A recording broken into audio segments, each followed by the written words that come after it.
Oduun amma dhaga'amaa jiru oduu baay'ee gaddisiisaa fi onnee namaa cabsuudha.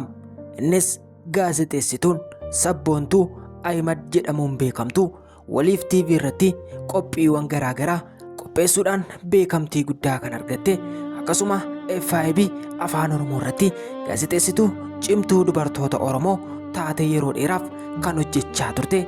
Gaa'illi ishee haala hin beekamneen diigamuun dhaga'ame. Akka namoonni hedduun dubbachaa jiranitti gaa'illi gaazexeessituu sabboontuu kan diigamuu danda'e sababa abbaa warraa isheerraan kan ka'e dubbachaa jiru.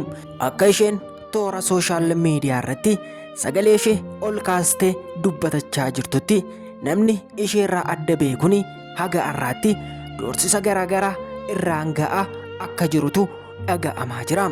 Isheen filannoo mataa isheetiitiin isarraa adda baate. Sababni isheen isarraa adda baateefis isaan nama tasuma waliif ta'u miti.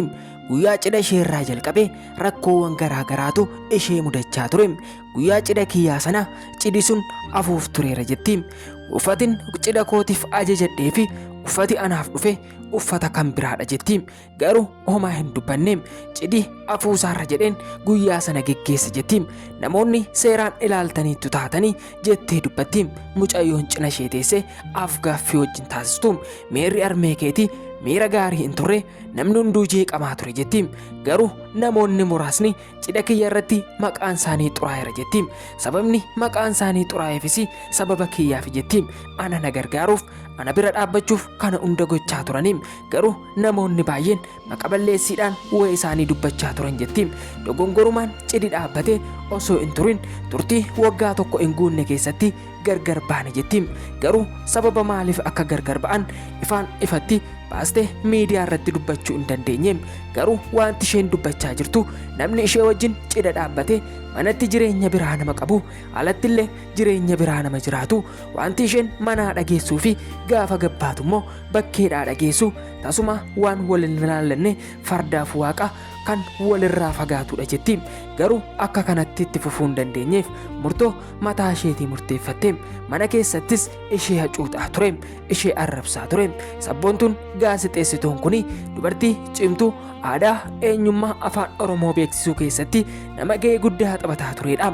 Mirga ishee falmachuudhaafis mataa ishee gadi cabsite hin teenye. Akka gargar ba'an murteessite.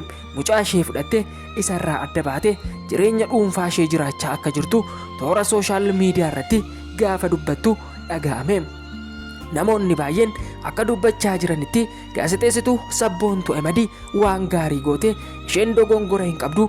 Dubartoonni keenya hedduun isaanii gocha kana murteeffachuu dadhabanii osoo miidhamanii dhiiraa wajjin jiraatanii erga lubbuun isaanii ba'e namoonni baay'een dhugaa abaluu barbaanna jechuun waan hin barbaachisneedha. Sabboontuu Ahimad irraa hundi keessan baradhaa jechuun namoonni baay'een ergaa isaanii dhaamaa jiru.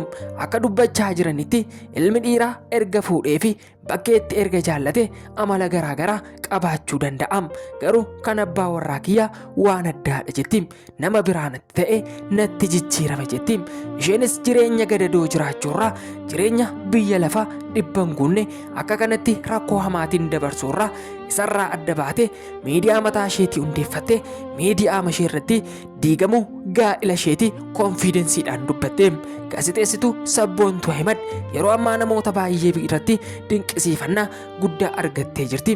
Namoonni baay'een isaanii immoo ishee qeequu irratti argamu yookaan amalli ishee ta'uu fi dhiisuu danda'a. Miidiyaa irra hojjetti. Namni miidiyaa irra hojjetu haalli inni mana keessa ittiin jiraatuu fi gaafa bakkee ba'u ittiin jiraatu nama biraatti garaagara ta'uu danda'a kan jedhanis hedduun isaanii jiru. Gaalli kun wal hubannaa dhabuurraan kan ka'e diigame jedhu. Isheen garuu akka dubbattutti wanti qananii addunyaaf dhufe anaan illee nan hanqatu ture. Garuu dafeen faladhe, dafeen rabbitti harka koo kennadhe, isatu bilisa na baase, maqaan rabbi haa ulfaatu jette uumaa ishee gaafa galateeffattu miidiyaa mataa isheetiirraa argine. Yeroo ammaa kana sabboontuu Ahimad gaa'ila ishee guutummaan guutuutti addaan kuttee dubbattee akka jirtu, daa'ima ishees qofaa ishee guddifachaa akka jirtu, gargaarsa namaa malee ofii isheetii cimtee dhaabbattee guyyaa har'aa geesse amma immoo miidiyaa mataa isheetii Fuguug Podcast kan jedhu hundeessite namoota garaagaraa affeeruudhaan qophiiwwan bashannansiisoo garaagaraa seenaa namootaa hedduu namni irraa barachuu danda'u dhiyeessaa jirti. Jalqaba irratti garuu namni hunduu gara miidiyaa isheetiitti affeeramuun dura waa'ee seenaa jireenya isheetii dubbattee gaa'ela erga dhaabbattee gaa'elli ishee akka diigame jireenya duraa keessa akka hin jirre ifaan ifatti dubbachuudhaan dubartoota Oromoo keessaa nama waan akkasiidhaan sadarkaa jalqabaa irratti abbaa manaa hiikee osoo namni tokko hin dhaga'in miidiyaa gubbaatti sababoota kanaaf hin eege rakkoon akkanaan irra ga'aa ture amma jireenyi jiraachaa jiru jireenya qofummaadha jettee dubartii yeroo jalqabaaf dubbatteedha. Kan isinitti himaa jirru seenaa gaazexeessituu Sabboontuu Ahimadiin.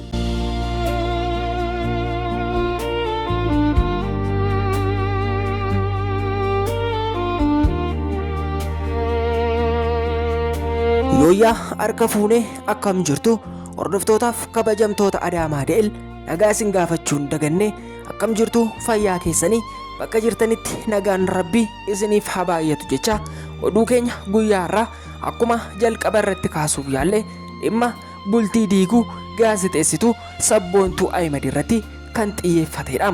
Yeroo ammaa kana toora sooshaal miidiyaa hedduu irratti wanti dubbatamaa jiru Sabboontuu Ahimad bultii ishee diigdee ilma ishee qofaa ishee guddifachaa jirti kan jedhu toora sooshaal miidiyaa hedduu irratti dubbatamaa jira. Kan dubbatames toora sooshaal miidiyaa dhuunfaa ishee Fuguug Podcast kan jedhu irratti seenaa dhuunfaa ishee akkasuma diigamuu gaa'ela isheetii ifa baastee dubbattee namoonni hedduun kan isheen dursitee dubbatteef balleessaa mataa isheetii ta'uu danda'a jedhu. Namoonni baay'een immoo wanti kun amma reefu gara sooshaal miidiyaatti dhufa malee nuti erga dhageenyee turreerra erga gargar ba'anii waggaa 2 lakkoofsisaniiru namoonni jedhan namoonni hedduun isaanii ni jiru. Garuu dhugaa tokkotu jira. Sabboontuu Ahimad afaan Oromoo keessatti miidiyaa guddisuu keessatti eenyummaa aadaa Oromoo beeksisuu keessatti dubartii ga'ee guddaa taphachaa turteedha. Yeroo ammaa kana garuu haala hin beekamneen gaa'elli ishee diiggateera jedhanii namoonni baay'een toora sooshaal miidiyaa irratti dubbachaa jiru. Kan dubbachaa jiranis yuutuubii dhuunfaa ishee irratti erga isheen gadhiifte haasaa ishee sana achirraa erga qooddatanii booddee namoonni hedduun isaanii baga irraa adda baate rakkoon kun baga sin mudatini baga daftee waaqatti harka kee kennatte namoonni jedhan namoonni hedduun isaanii ni jiru. Garuu gaa'ela dhaabanii gaa'ela diiguun waan hedduu ulfaatudha. Wanti ishee irra ga'es wantoota hedduu ulfaatanidha. Gaafa qananii addunyaa lubbuudhaan addunyaa kanarraa darbitu rakkoo ishee irra ga'e hundi keenya hin beekna jetti. Miidiyaa hawaasaa irratti waan dhoobamaa tures marti keenya iyyuu argineerra jetti. Ammas wanti ta'aa jiru wanti raawwachaa jiru rakkoon nu mudachaa jiru rakkoo salphaa miti jetti. Rakkoo kanaan gaa'elli koo diigame jetti. Osoon hin beekin nama hin beekne wajjin gaa'ela dhaabbadhe jetti. Namni duraan beekuu fi ergan gaa'ela dhaabbadhee jireenya eegalee jireenya jiraachuu jalqabu jireenya gadadoo natti ta'e jetti gaazexeessituu Sabboontuu Ahimad.